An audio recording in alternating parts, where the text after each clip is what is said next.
Assalamualaikum warahmatullahi wabarakatuh. Pada pertemuan kedua hari ini, kita akan membahas tentang gambaran umum akuntansi perpajakan di mata kuliah akuntansi pajak.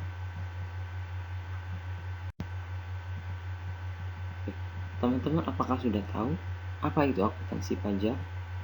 Nah, akuntansi pajak ini merupakan suatu kegiatan mencatat keuangan di suatu badan usaha maupun lembaga guna mengetahui berapa sih pajak yang perlu dibayar.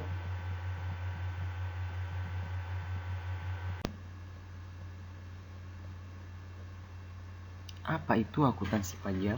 Nah, akuntansi pajak ini merupakan metode dan praktik akuntansi khusus untuk memenuhi ketentuan perpajakan, termasuk laporan keuangan fiskal dan pengisian surat pemberitahuan pajak atau biasa disebut dengan SPT, serta perencanaan dalam rangka mengefisiensikan beban pajak atau biasa disebut dengan tax planning. Nah, akuntansi perpajakan secara prinsip terpengaruh oleh fungsi pelaporan pajak karena merupakan implementasi ketentuan perpajakan. Selanjutnya, ketentuan itu merupakan perwujudan kebijakan yang warnanya dipengaruhi oleh fungsi pajak. Nah, oleh karena fungsi utama dari pajak itu adalah penerimaan negara, maka fungsi dari akuntansi pajak adalah melindungi hak penerimaan tersebut. Dan apabila terdapat keraguan dalam pengakuan dan pengukuran subjek ataupun objek pajak terhadap kecenderungan bahwa perpajakan lebih mengedepankan kapasitas atau kepastian atau realisasi dan mengesampingkan estimasi atau pencadangan.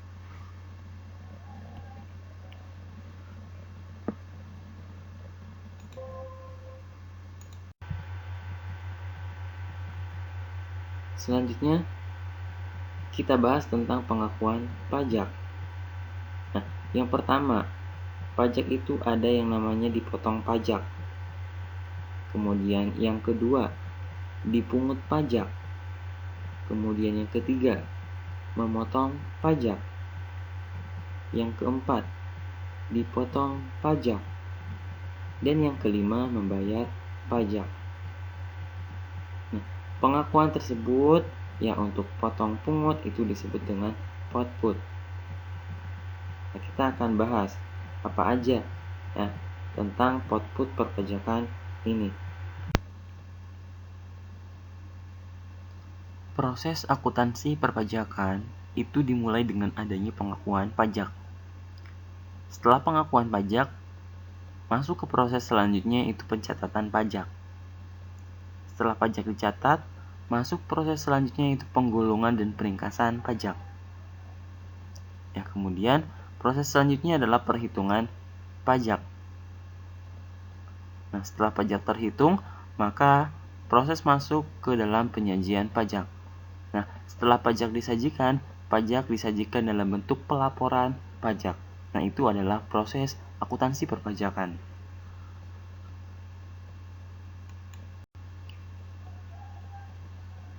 Tujuan akuntansi pajak yang pertama yaitu untuk menghitung besarnya penghasilan kena pajak dan dasar pengenaan pajak. Yang kedua, tujuan akuntansi perpajakan yaitu untuk membantu wajib pajak untuk menghitung berapa pajak yang terutang. Yang ketiga, tujuan akuntansi pajak adalah untuk mengetahui dan menilai tingkat kepatuhan wajib pajak dalam menjalankan self-assessment system, terutama apabila sedang terjadi pemeriksaan atau penyidikan pajak.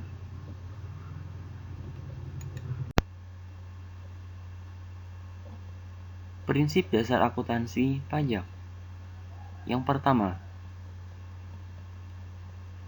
dapat dipahami oleh petugas atau pemeriksa pajak. Yang kedua, sensitivitas informasi bukan materialitas. Ketiga, laporan keuangan fiskal disajikan secara jujur dengan itikat baik.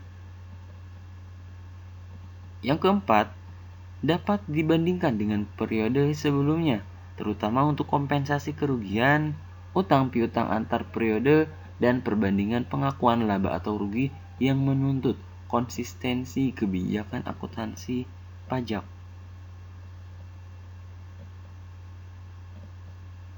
Yang kelima, laporan keuangan fiskal harus tepat waktu. Yang keenam, apabila akuntansi komersial tidak mampu menerbitkan LK atau laporan keuangan tepat waktu, nah akuntansi pajak harus mampu menerbitkan laporan keuangan fiskal. Nah, itu merupakan prinsip dasar akuntansi pajak.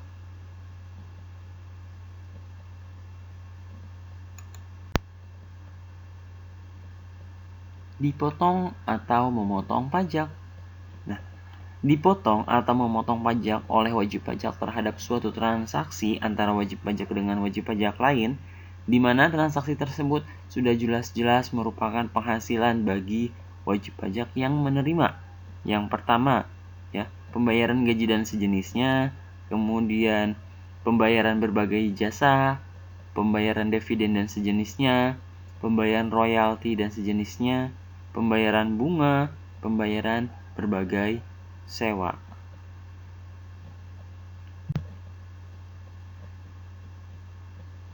Nah, pemotongan pajak hanya dilakukan terhadap transaksi yang sudah pasti merupakan penghasilan bagi yang menerima, sehingga pemotongan pajak hanya terjadi pada jenis pajak penghasilan saja, ya, baik yang diperlakukan sebagai pajak yang bersifat final maupun bukan final. Apa sih penyebab adanya pemotongan PPh? Nah, pemotongan PPh atau pajak penghasilan dikarenakan apabila wajib pajak sebagai yang mempunyai penghasilan, sedangkan memotong pajak dilakukan apabila wajib pajak sebagai yang membayar penghasilan bagi wajib pajak lain. Ya, jadi itu alasan yang memotong, sedangkan ada juga alasan pemotongan.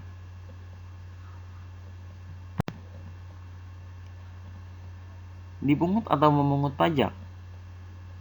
Ya, dipungut dan memungut pajak itu dilakukan oleh wajib pajak terhadap transaksi yang dilakukan oleh wajib pajak yang dimungkinkan atas transaksi tersebut nantinya wajib pajak akan mempunyai penghasilan.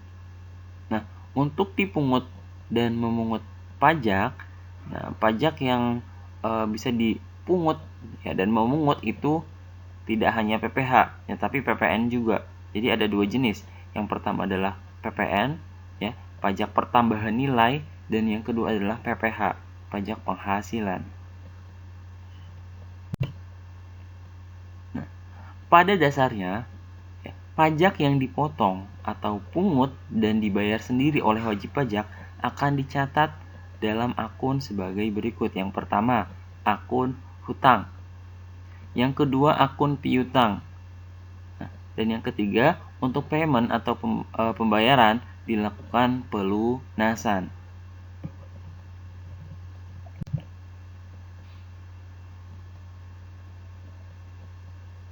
Nah, dalam akuntansi, akun-akun yang membahas atau yang mencatat tentang perpajakan, yang pertama adalah akun hutang. Nah, jadi di dalam akun hutang untuk perpajakan ini ada beberapa akun yang harus teman-teman hafalkan. Ya. Yang pertama yaitu dari kegiatan pemotongan PPh pasal 21 akan muncul akun di sisi pasifa sebagai hutang PPh pasal 21. Kemudian yang kedua, atas pemotongan PPh pasal 2 akan muncul akun hutang PPh pasal 22.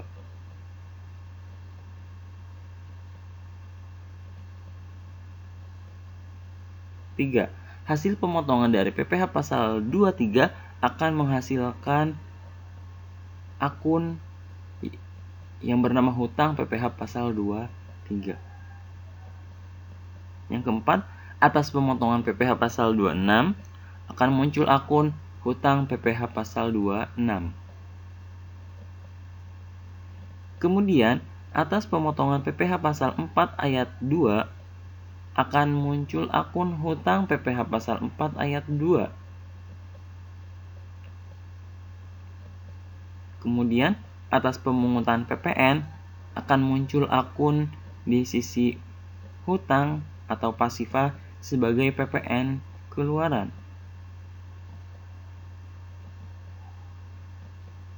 Atas pemungutan PPN BM akan muncul akun hutang PPN BM.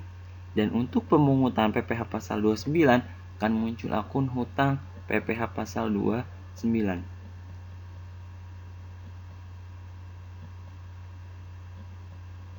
Nah, hutang PPh 21 sampai dengan hutang PPh pasal 29 ini terkategori sebagai hutang di sisi pasifa. Itu adalah akun yang digunakan dalam hutang perpajakan. Selanjutnya, pengakuan pajak sebagai akun piutang. Yang berarti ini piutang ada di sisi aktiva. Nah, atas dipotongnya PPh pasal 21 akan muncul akun pajak dibayar di muka PPh pasal 21. Kemudian, atas dipungutnya PPh pasal 22 akan muncul akun pajak dibayar di muka pasal 22. Nah, kemudian atas dipotongnya PPh pasal 23 akan muncul akun pajak dibayar di muka PPh pasal 23. Nah, ini akan berupa bukti potong ya. Jadi, saat perusahaan menerima bukti potong, maka akan dicatat sebagai pajak dibayar di muka, misalkan PPh pasal 23. Kemudian, saat perusahaan membayar angsuran PPh pasal 25, maka akan muncul akun pajak dibayar di muka PPh pasal 25. Ini PPh masa. Kemudian atas dibayarnya PPh pasal 15, maka akan muncul akun pajak dibayar di muka PPh pasal 15. Dan atas dipungutnya PPN akan muncul akun PPN masukan. Kemudian atas dipungutnya PPN BM akan muncul akun pajak dibayar di muka PPN BM. Ya, jadi itu adalah akun-akun akuntansi perpajakan yang ada dalam kategori aktiva.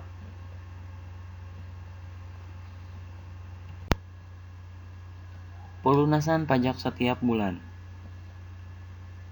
Setelah wajib pajak menghitung berapa pajak yang harus dibayar, maka wajib pajak harus membayar atau melunasi hutang pajak tersebut.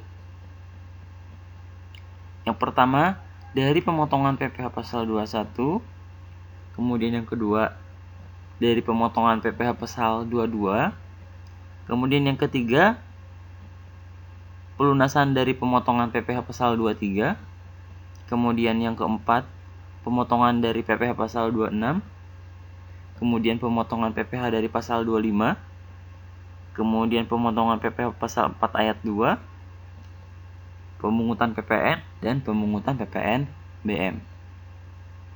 Jadi, setiap pajak yang terutang itu harus dibayarkan kepada negara. Nah, akun perpajakan pada laporan posisi keuangan.